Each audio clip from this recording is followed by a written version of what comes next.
listener production. Hey, Chris Spyrou with you. Welcome to part 2 of this deep dive, looking into how something as simple and unsuspecting as your bin could be spying on you.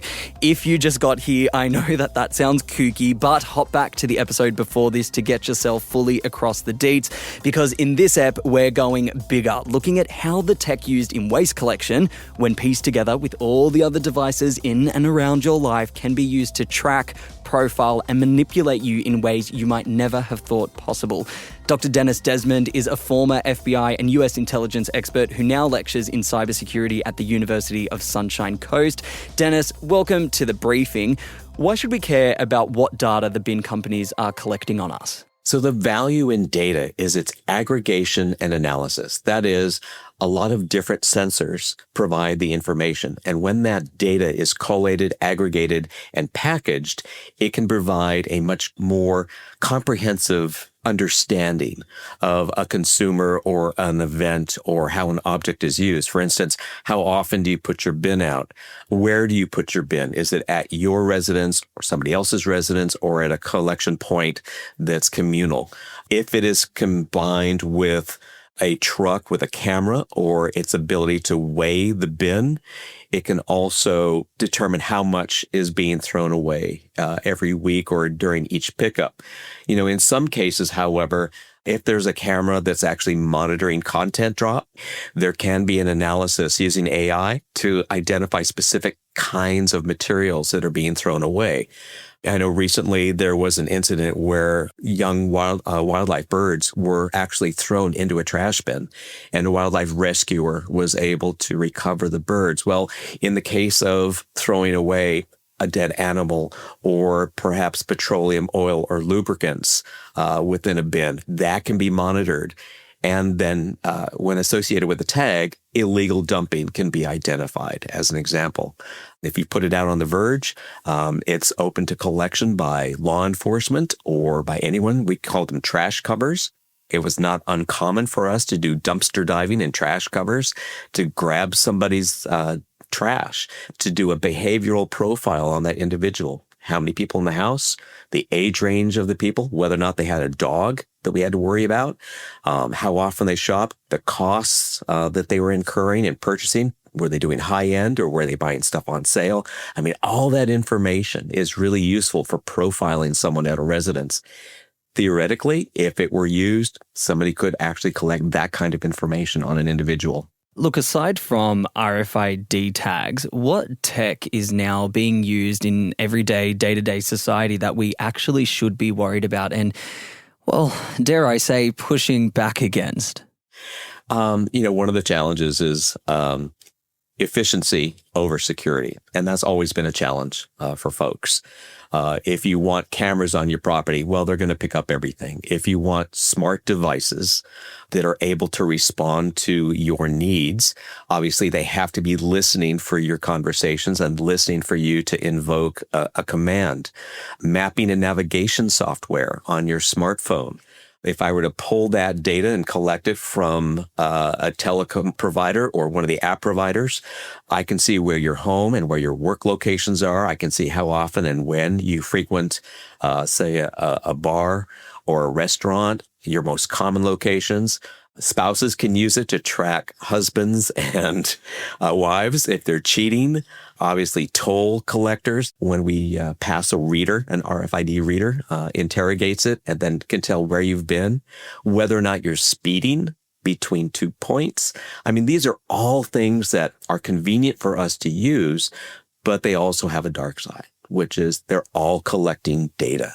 And that data becomes available to the collector, which then can be aggregated, collated together, synthesized, analyzed, and then packaged for resale for a company or a political organization or even law enforcement. And it has value, this data.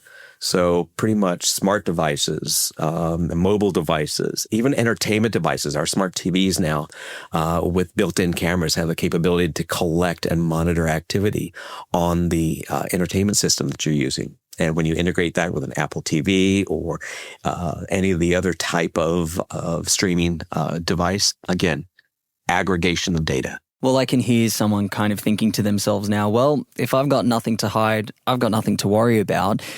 I think that argument's flawed, but what do you make of that argument? That's a pretty common argument, if I have nothing to hide. But the question is, what is it now that you may be doing that may be of interest to someone in the future? For instance, if you smoke or drink, could you be denied healthcare because you drink or smoke to excess? What if you are frequenting certain kinds of stores that a political party decides that is not in line with their political views? We've seen this recently in the United States, where women who are using applications to track their periods, that data is becoming available to law enforcement who are attempting to monitor and enforce anti-abortion laws and also visits to fertility clinics.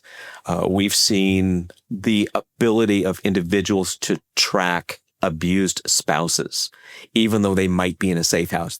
So it's not that you have anything to hide now necessarily, but how it can be used and how it can be manipulated and how it could potentially in the future be co-opted to be used against you. And that's always the concern, because we don't always know how laws will change or a political party or law enforcement activity. And of course, we've seen mistakes where individuals have misidentified potential targets and as a result have conducted raids, maybe on the wrong house, or have misunderstood or misconstrued certain things. Well, in Australia, we're kind of seeing this play out in the life insurance space, where people are being denied certain life insurance coverage because of some genetic testing that they've had in which, it's kind of been flagged that they're predisposed to certain conditions. Thankfully, that is something the government's kind of looking into. Whether they're cracking down fast enough is up to debate. I do want to ask you, though, before we let you go, is the solution to all of this, if you are concerned about the amount of data that's being collected on you and the way that your habits are being tracked and monitored and ultimately sold off to companies, is the solution just to go rural and get off the grid? That is becoming more and more difficult, especially if you seek any kind of government benefits. Now, yes, it is possible to go off grid, but it takes a lot of work. And it also means a lot of inconvenience. It means paying cash for a lot of items, which, as we've seen, can be difficult to do. It also means disconnecting from the power grid. It means not voting. It means a whole bunch of activities. But everywhere you go, there are cell phone towers. There are automated license plate reader systems, ALPRs, that collect data on the license plate to see whether or not your vehicle's stolen, whether or not you've paid your rego. And so it's really, really difficult. Instead, educate yourself about what data is being collected, what's collecting it, how they're collecting data, and then learning to opt out of data collection, requesting that you put a ban on your credit card so data can't necessarily be co-opted by commercial companies. No, you don't have to give up your phone number. You don't have to give up information about yourself. You don't have to have a loyalty card. All of these things, you can decide and make the conscious decision to whether or not to share that data with a collector. And it's all up to you because it's your data. Dennis, thank you so much for joining us on The Briefing. My pleasure. Thank you for having me. That was Dr. Dennis Desmond speaking with me there. And that is it for this special 2-part deep dive on The Briefing. Feel free to drop us a comment on Spotify or head on over to our Instagram at The Briefing Podcast. We always love hearing from you. I'm Spyrou. Catch you next time.